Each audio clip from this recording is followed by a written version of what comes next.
After 2 months travelling in Uruguay, Paraguay and northern Argentina, I joined the queue waiting to cross from La Quiaca in northern Argentina to Villazón in Bolivia. In the last 30 years, the infrastructure in Bolivia has been greatly modernised, such as this lovely new bus station in Villazón. There were several choices of bus company I could use to get to Tupiza. After a spectacular 2.5-hour bus journey, I eventually ended up at my chosen hotel in Tupiza. I particularly liked it because of the dorms with single beds rather than bunk beds. Tupiza lies in a spectacular setting, surrounded by multicoloured desert mountains.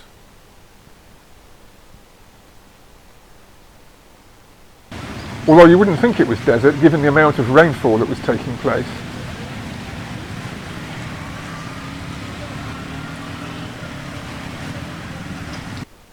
I arrived in Tupiza just as the annual Dakar rally kicked off. For the day of the rally, the main north-south highway is closed to all traffic. In this picture, take a good look at the river there. A bit of water coming through, but not very much. Bear that in mind because a bit later I'm going to show that river in flood. For the local people, the rally is the biggest event of the year and is greatly enjoyed.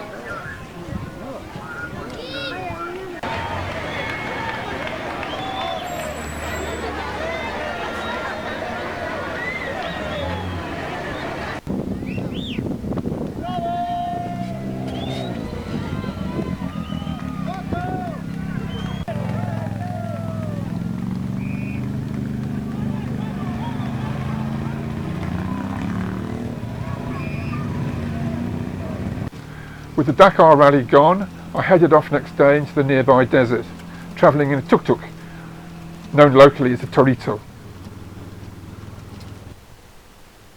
This is the Valle de los Machos.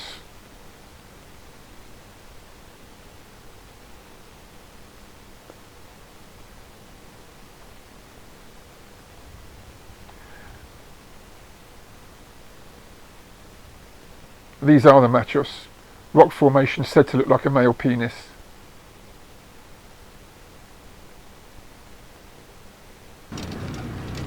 It's amazing the rough country that these little tiny vehicles can manage to drive through quite safely. They only have 3 small wheels, but they can manage the most appalling roads.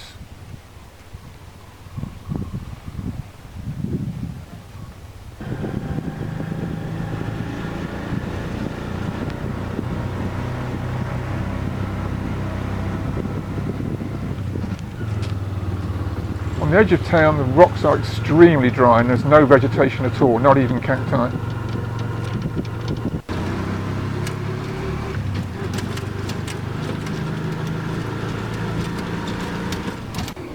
For long distance journeys, the railways are still quite a popular means of transportation.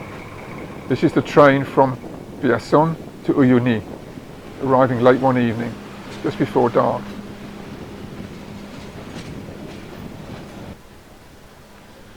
You can see how popular it is by the really packed platform. The train spends more than an hour there, and by the time it leaves, it's pitch dark. This is a shame, because the trip itself lies through some really amazing scenery, none of which you can see because there's no light.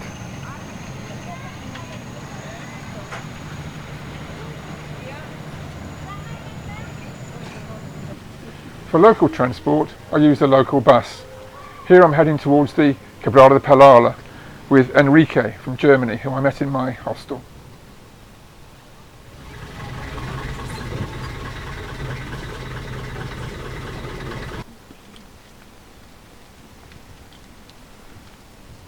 After spending all morning grazing in the Quebrada, this large herd of goats is being driven into a pen.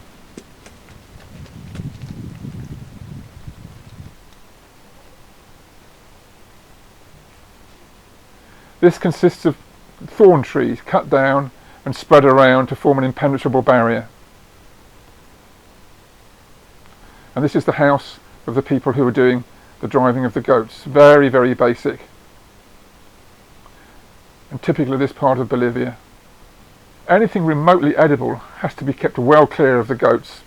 And so these corn stalks, being dried, are being put up in a hollow cut into the middle of a thorn tree, away from nibbling mouths.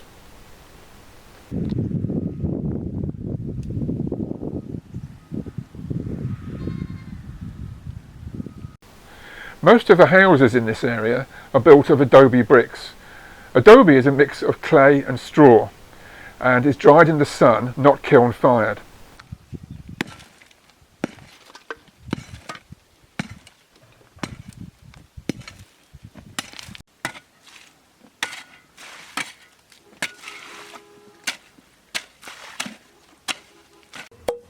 Échale puro el adobe.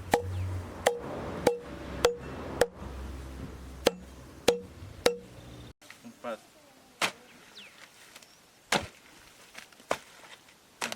Y pues pisar.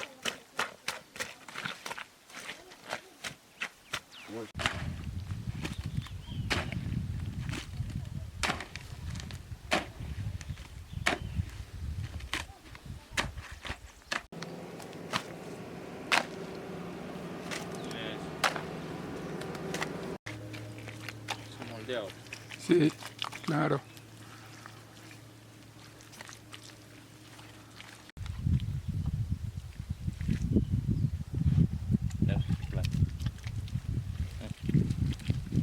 Sí, igual. Okay, ahora. Despacito, despacito. Eso, ahí sí, no.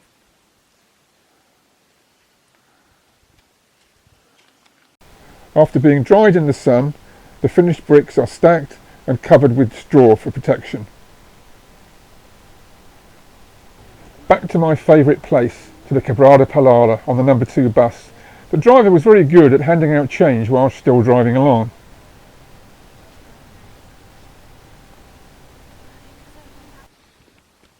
I'm walking along a dried up riverbed in the Quebrada Palala, just to the north of Tupiza. The riverbed itself is not very spectacular, but if I bring the camera up and then pan around to the right, you see there's some fairly spectacular rock formations typical of this area around Tupiza.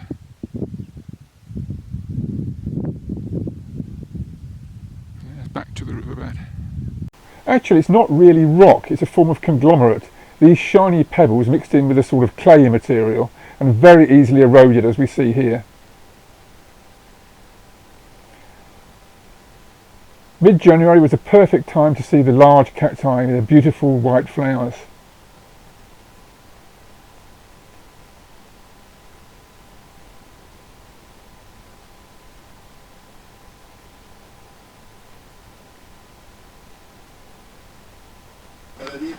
On a rainy afternoon, I took cover in one of the indoor markets. Much of the food is still served like this in sacks, much as it used to be years ago in Britain.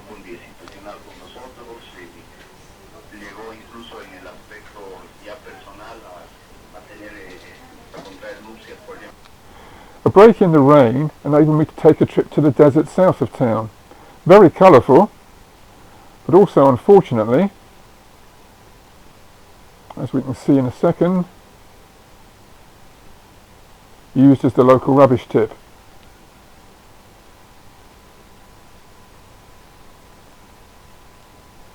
Anyone for a tune?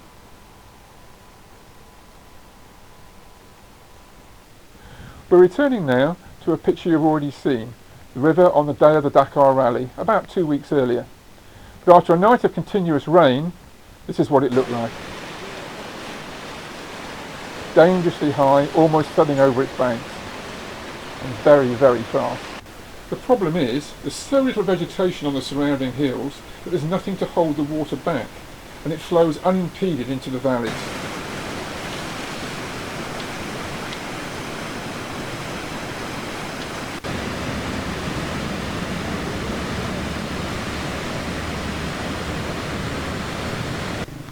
Quite a few of the local people turned out to see and film this rare event. With flooding of the town seemingly imminent, I decided it was a good time to continue my trip and buy a bus ticket to Potosí.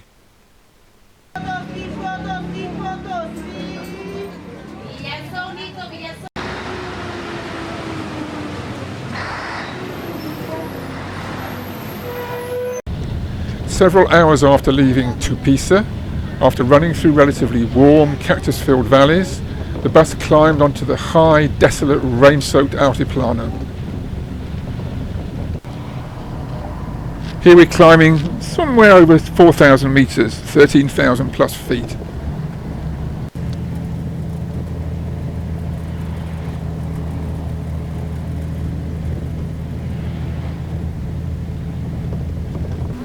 Approaching Potosí, the road descends slightly past the famous Cerro Rico silver mine.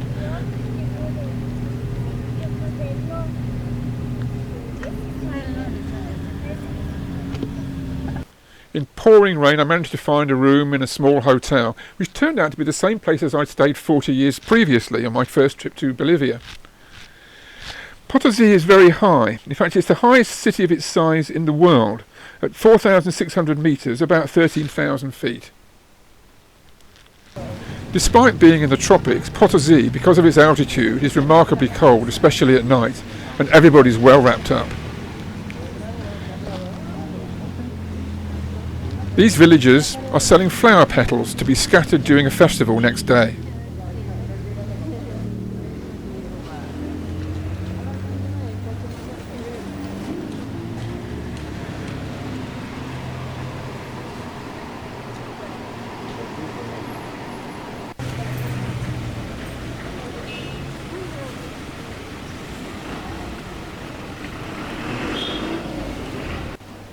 Each evening, before it got dark, I headed up to my favourite place to eat, a chicken broaster, spit roasted chicken with chips. Cheap and cheerful, but very tasty.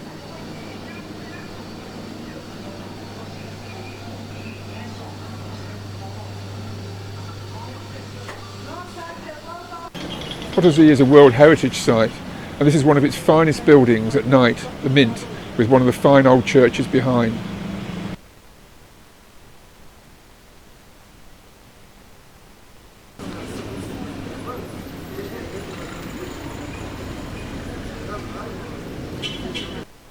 One of the main reasons for visiting Potosí is to take a tour in one of the privately run silver mines.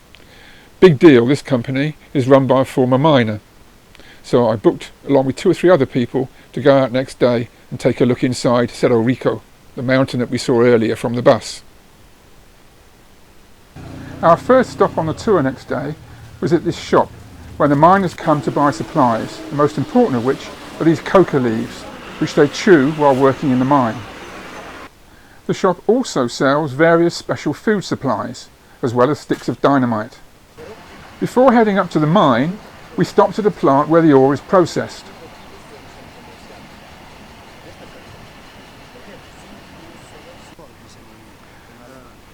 This is the ore itself, and this is where it's crushed.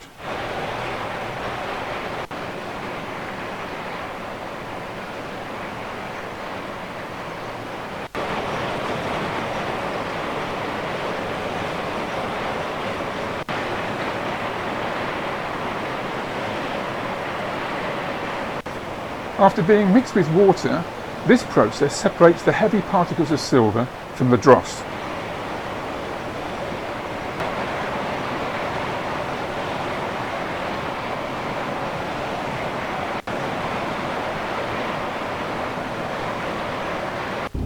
Back in the minibus, we headed off up towards the mine, over there. This is the mine itself, a small-scale outfit with just a few men working.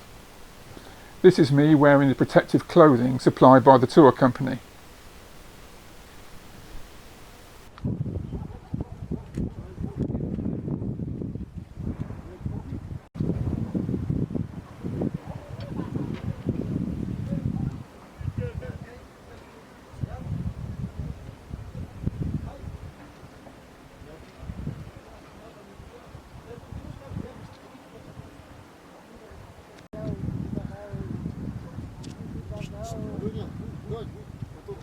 Living conditions up here are pretty harsh and basic.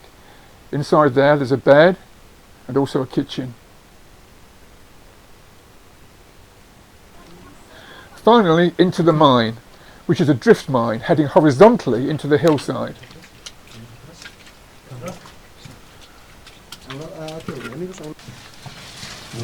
Being a small affair, the ore is brought out in barrows rather than a miniature railway. Más rápido termines, más rápido a tu casa. ¿Qué pasa si ellos entran en la calidad? Cuando la calidad es muy buena, un poquito los mineros recientemente un 100, 200 bolivianos más pueden mejorar el precio. Pero, como lo digo, no solamente es un... Digo, sí, ¿quieres seguirlo ahora? Ya, cuidado que no lo pierdas después de editar, ¿ya?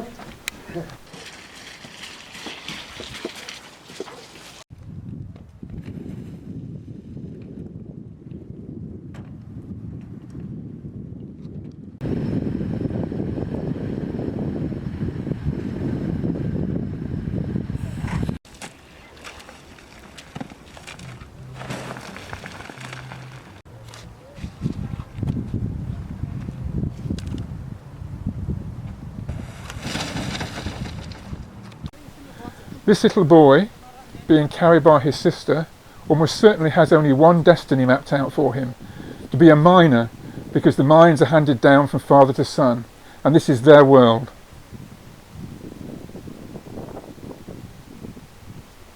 The experience left us plenty to think about as we made our helter-skelter way back down Potosí's steep, narrow streets.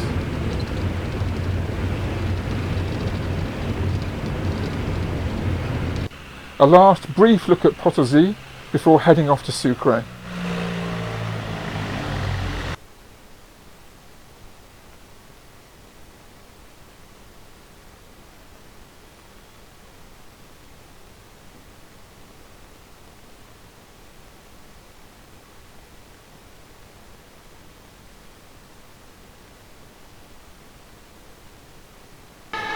Potosí's ultra-modern bus terminal echoed to the sound of bus destinations being called out.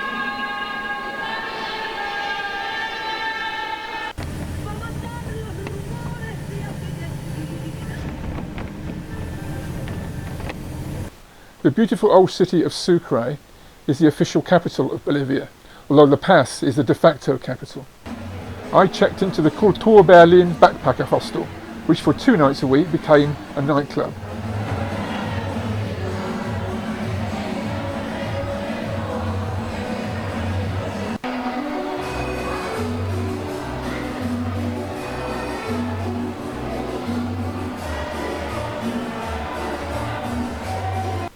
The first day after my arrival in Sucre was a Sunday, so I took the very popular tourist bus to Tarabuco, 65 kilometres away, for the Sunday market.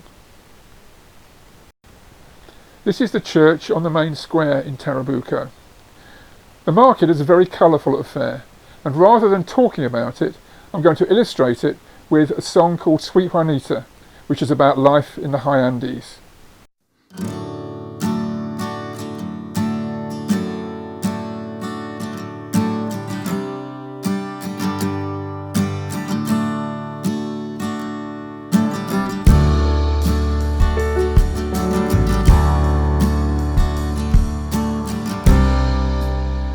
In a huddled village on a plateau that sits so high and dry, surrounded by white peaks that make a break for the sky, lives Juanita, 9 years old, still quite small for her age.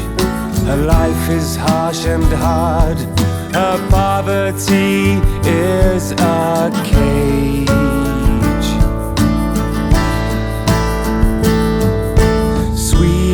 Juanita totes her sister through the market square. The heavy burden on her back is just about as much as she can bear in the rarefied mountain air.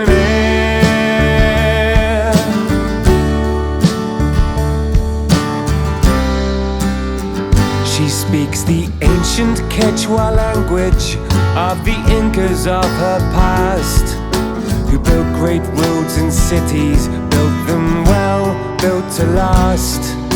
The land is steep and stony, drought and cold a constant foe. It's always such a fight to make the crops thrive and grow.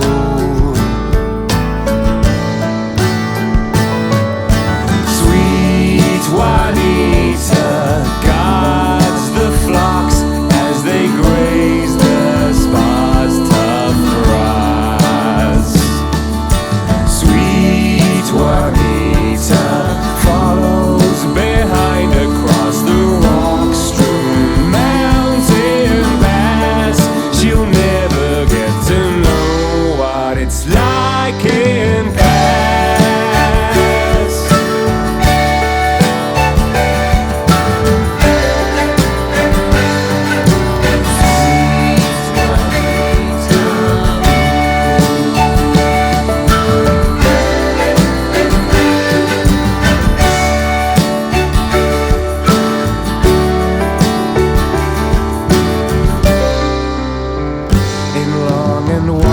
Single file, hats pressed down hard upon their heads. The people from the mountains leave at dawn from their beds. They trickle through the gorges, skirt the bare mountainsides, heading for the town, taking short, steady strides.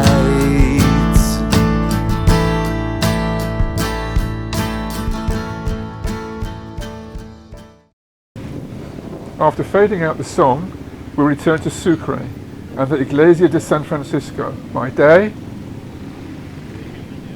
and beautifully lit at night.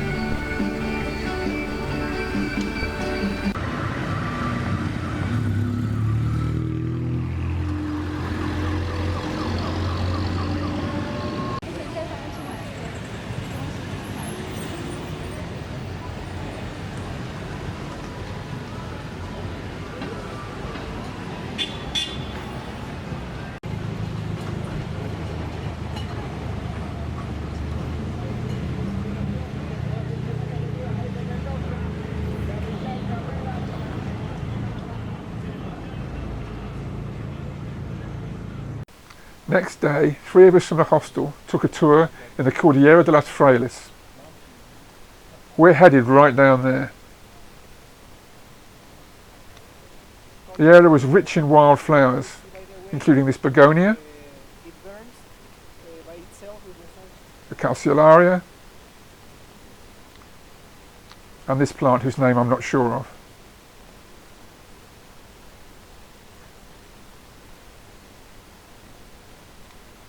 The trail we were using predates the Incas and is maintained by the local villagers, for which we had to pay a fee on arrival in the village.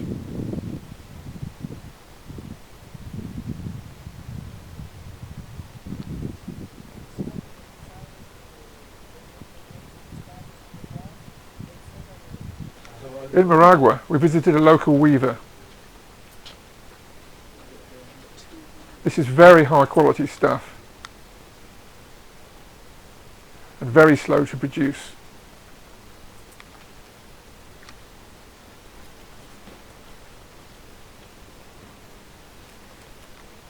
See, she doesn't have any guide or something, a design to see how to make the weaving. She knows. Everything is on her mind. This piece took us 6 months to make.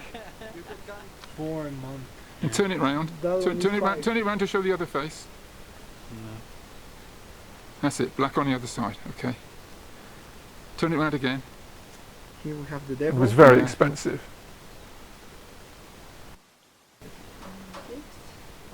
She also had these colourful bracelets, which were much more affordable. The blue one? Yeah. Do I have blue already? No, I have blue already. This is her kitchen. Next time you buy a new house and you don't like the colour of the units in the kitchen, and you tear them all out and send them to landfill, remember this.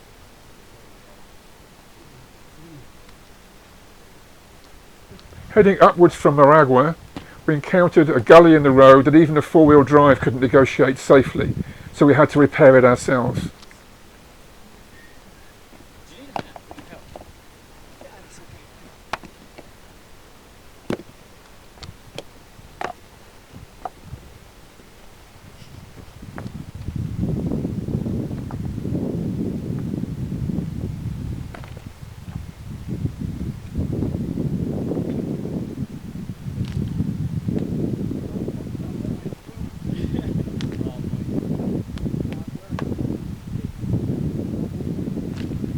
We're heading up there.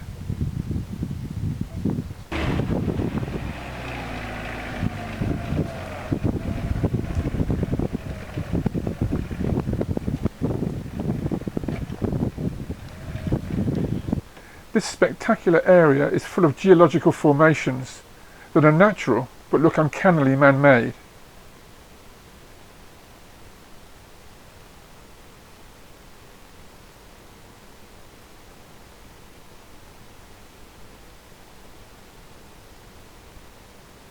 The final part was on foot through a field of potatoes, eventually arriving at our objective, fossilised dinosaur footprints.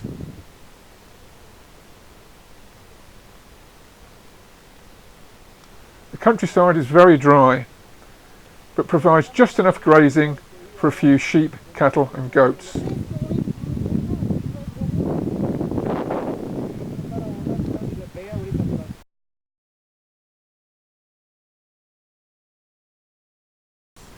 And so back to Sucre, a really spectacular journey. We're heading down to that bridge and then way up the other side into those mountains.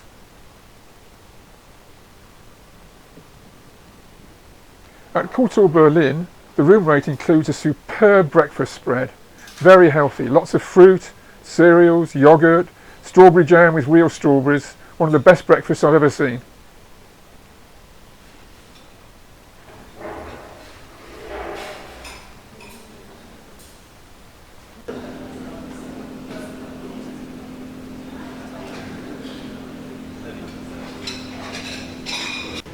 After breakfast, music in the dorm.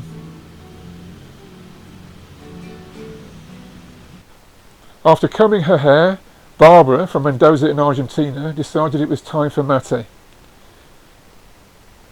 This is drunk very, very hot, unlike the cold mate drunk in Paraguay.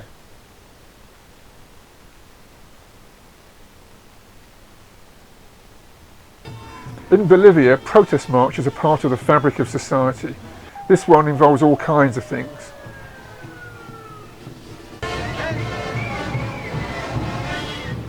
Don't change your backpack for a baby for school children. The police here, anti-road accidents.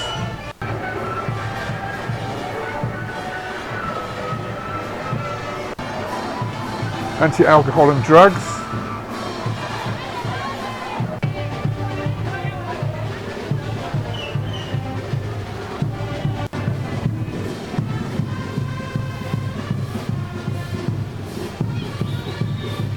Domestic violence against women. He who hurts you doesn't love you.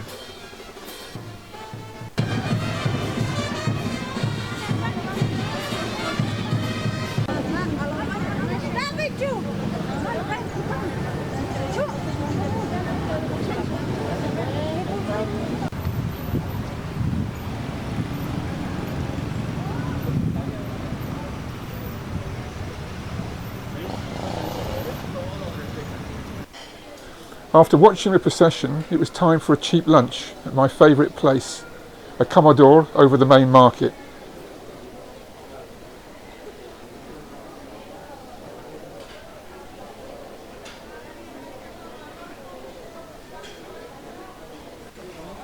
My favourite soup, peanut soup, sopa de mani.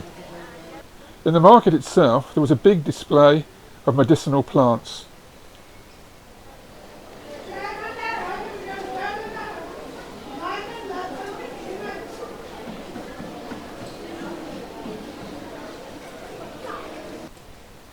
Often with the local names and the uses to which they can be put.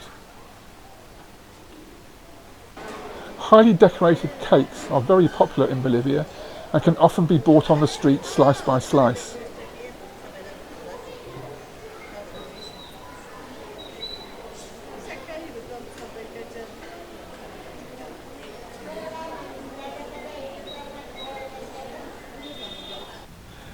The centres of most Bolivian towns and villages are kept very clean, but this is the only time that I've seen a palm frond being used.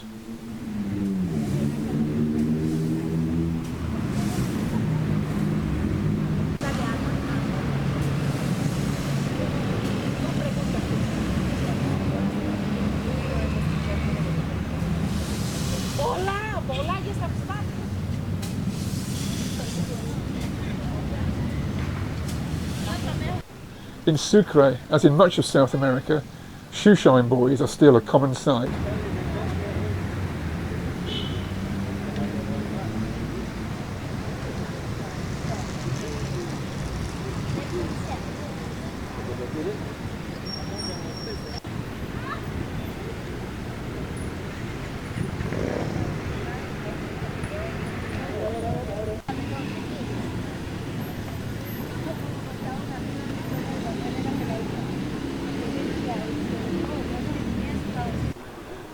Sitting by a street stall all day beside the heavy traffic is no one's idea of pleasure, but I always try and buy something from them.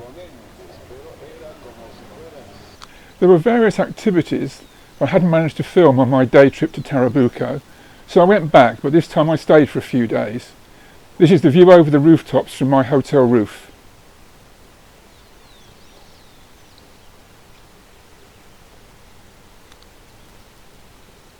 I was in one of those rooms, and I was the only foreign tourist staying there, apart from 2 local people. The lady who ran this shop on the square also had custody of the hotel key and let me in.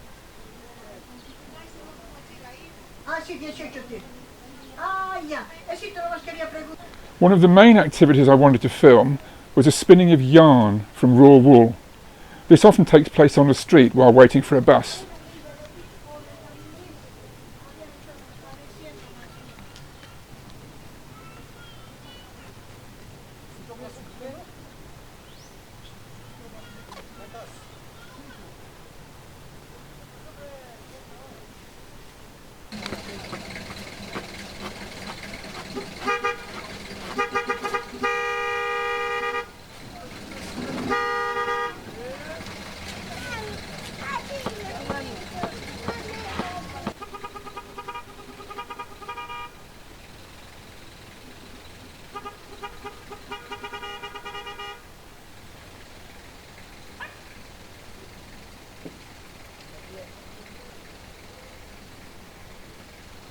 I also wanted to film the production of small bread loaves, pancitas. I'd been told where to look. There was one of the traditional clay ovens in a backyard. There we are, that's the right number.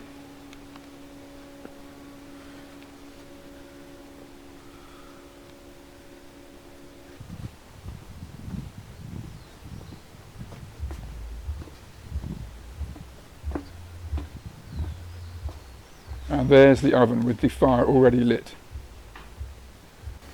Production of the pancitas had started at 4 in the morning and was already well underway.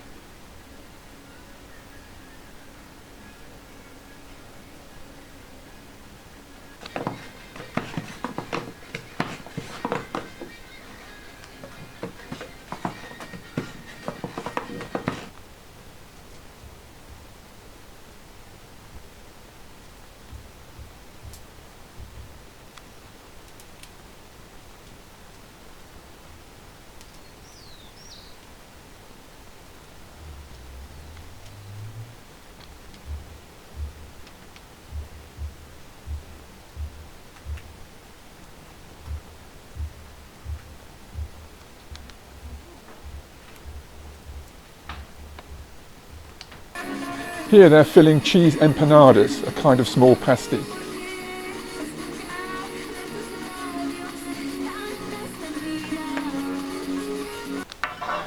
Once the oven is hot enough, the fire is raked to one side. Then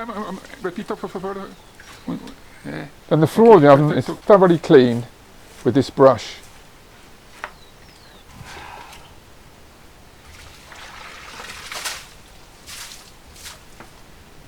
Then in go the pancitas.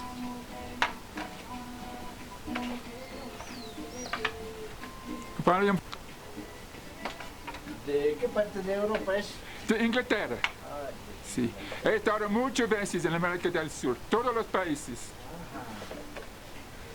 La primera vez hace 35 años. About 2 minutes later, out they come again, golden brown.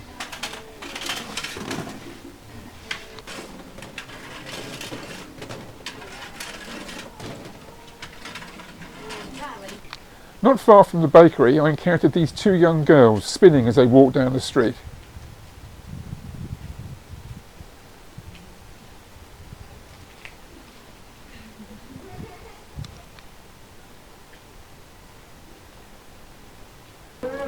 That night it rained for hours, and I thought next morning's Sunday market would be cancelled, but not so. These Highland people are tough.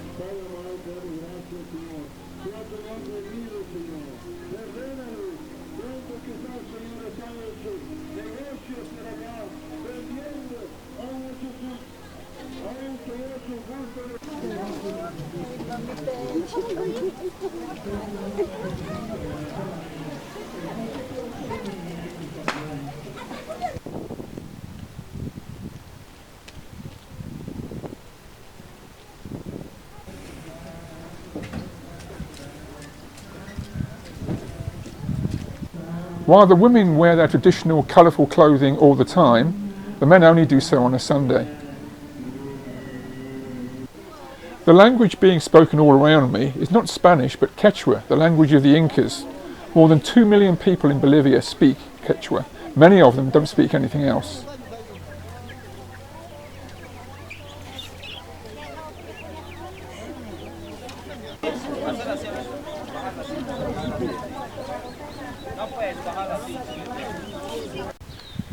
Before leaving Tarabuco, there was time for a quick lunch, almuerzo, in a small local cafe.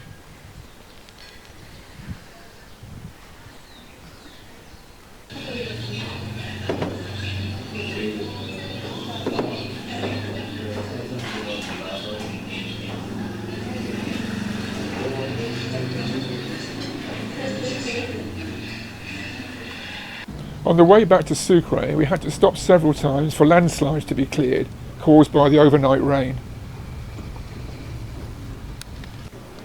After an overnight bus trip from Sucre, I arrived in high, cold La Paz and made for the Villa Fatima bus terminal.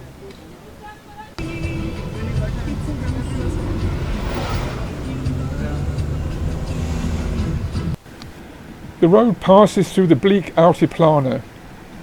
We were heading for Coroico, which lies more than 2,000 metres lower in the warm subtropical forest.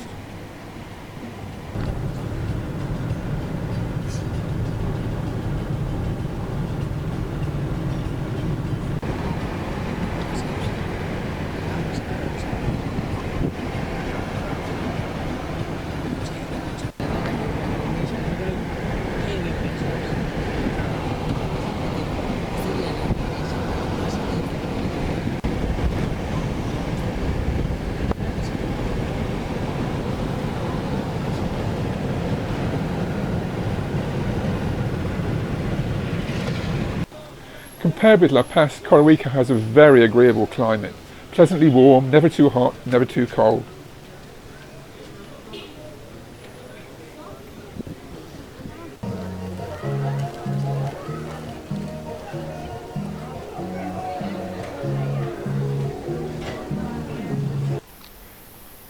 It's quite windy there. These Adelpha butterflies are right on the edge of town.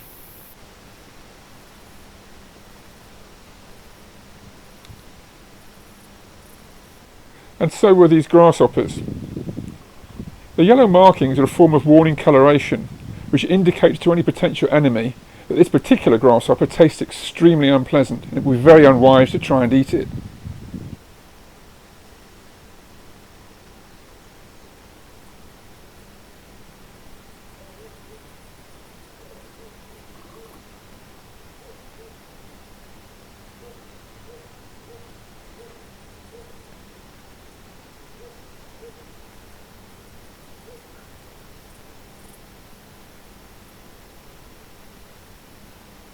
This butterfly belongs to a family more typical of Africa than South America.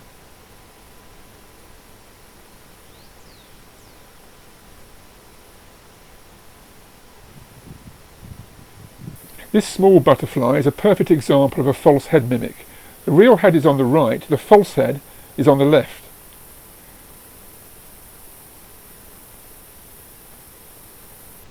Note how the wings are constantly moved up and down, so the false antennae on the right are moved all the time in a realistic way.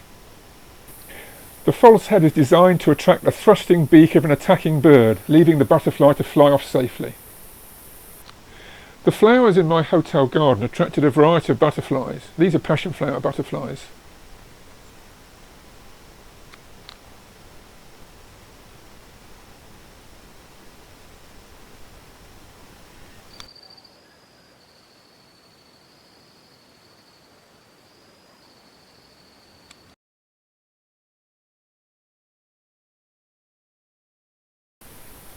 This is the malachite, one of only a small number of green butterflies found in the world.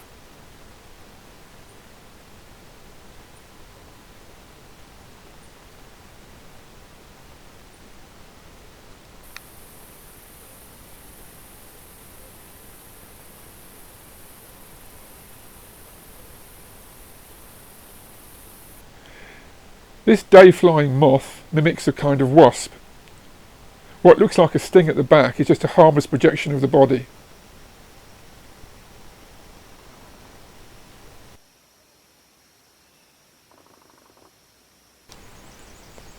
Many of the South American rainforest butterflies have either transparent or partly transparent wings.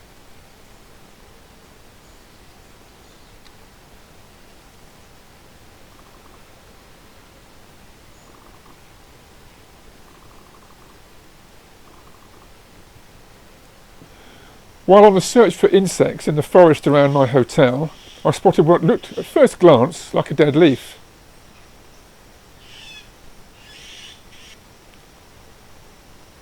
In fact, as you can see, it's a caterpillar. It realised I was there and decided to try and move. Notice how it's trying to mimic a dead leaf swaying in the wind.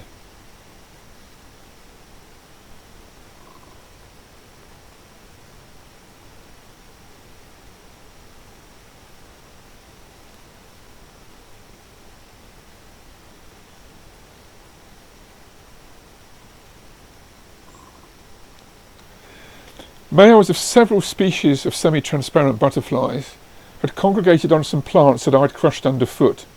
These plants were releasing chemicals in their sap that can be utilised by these males for their own defence and in sexual behaviour.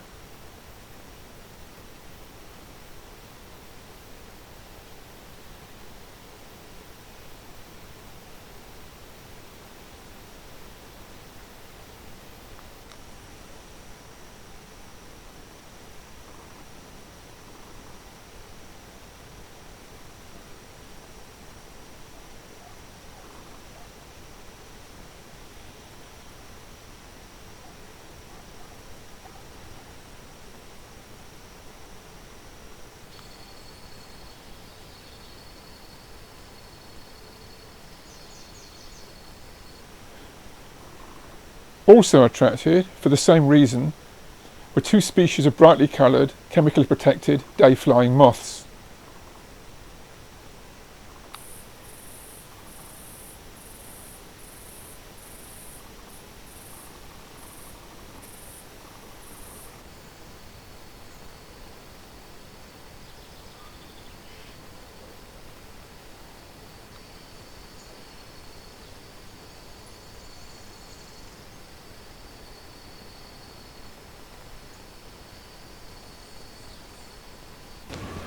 Back in Coroico, I had a last look round before catching the bus back to La Paz.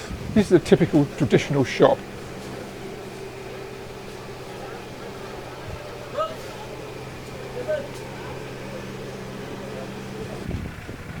Suddenly the weather changed very rapidly.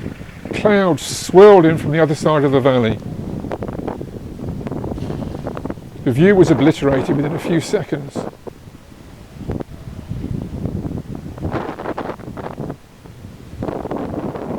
And a few minutes later, that was the view from the same place.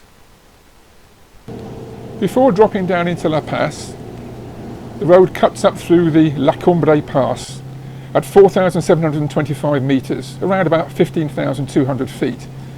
But it was a bit of a shock to see freshly fallen snow.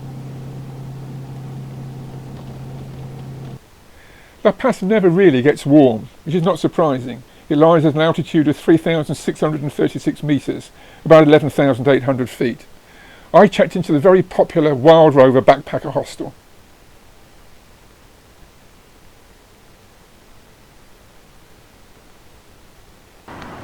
A short walk from my hotel lies the Plaza Pedro de Murillo. This government building is pockmarked with bullet holes from a shootout between police and the military a few years ago.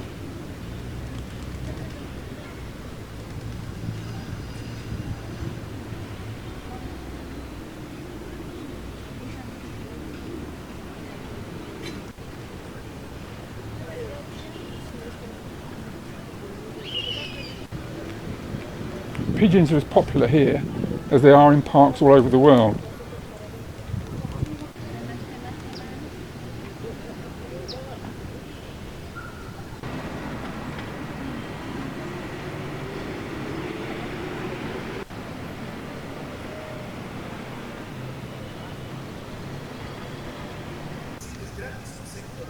Shoeshine boys are present here as they were in Sucre, although here it's men rather than boys.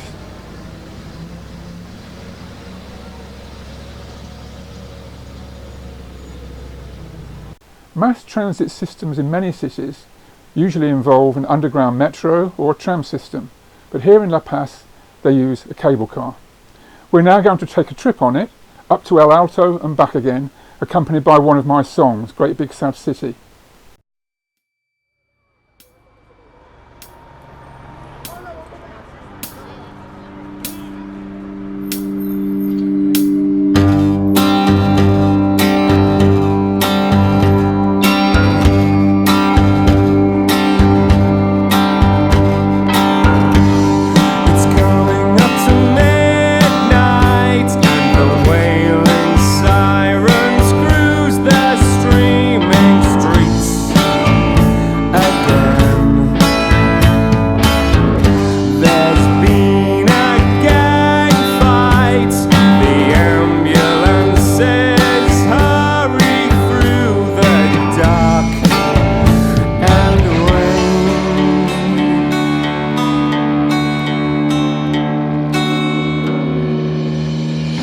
Great big sad city in the alleyways and subways. Low life cheats and steals and deals. Great big sad city where survival of the fittest means you have the hardest wheels. You must feel pity for the men who squat inside a cardboard box that they call home. They don't look pretty, and their comfort's in a bottle, and they drink their meals alone.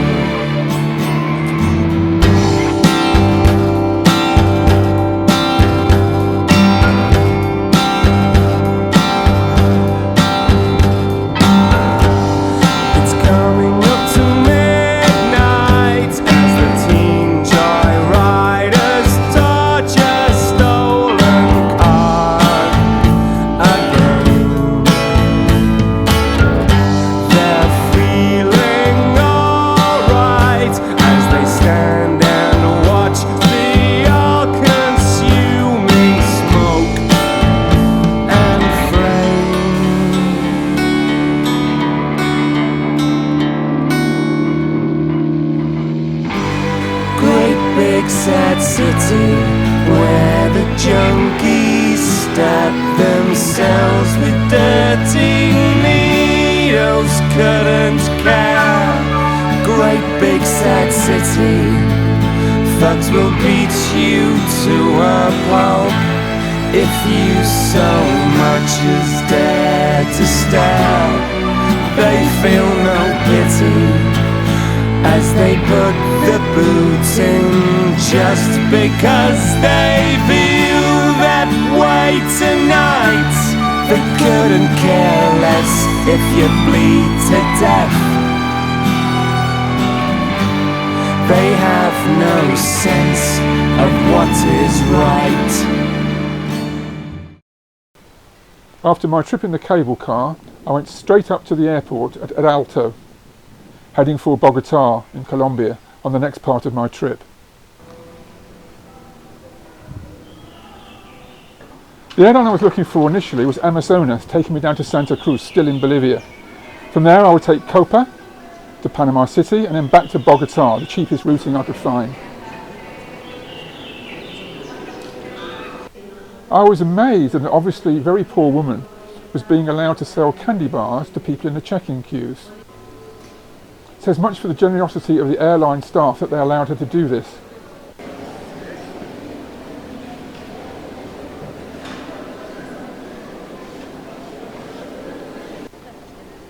I was interested to see how many people actually did buy something from her just to help her out.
After a 2-hour wait in Santa Cruz, I joined the long check-in queue for the flight to Panama City.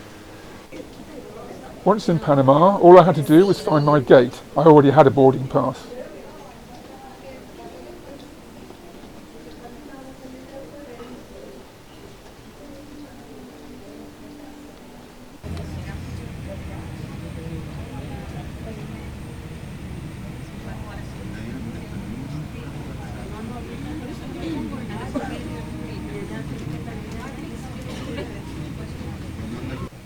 Loading the luggage, hopefully including my backpack.